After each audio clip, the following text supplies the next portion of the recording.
میگه من وقتی او رو دیدم چهره او مثل پاره از ماه بود. به به.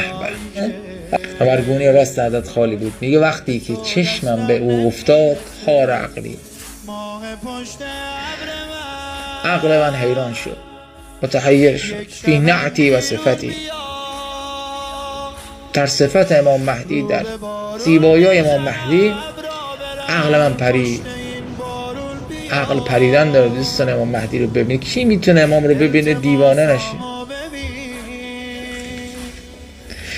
خدا نصیب کنه انشاءالله.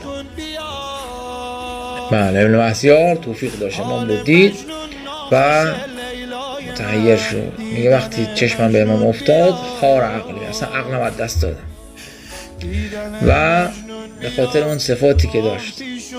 نشونی تو ندارم، بیقرارم.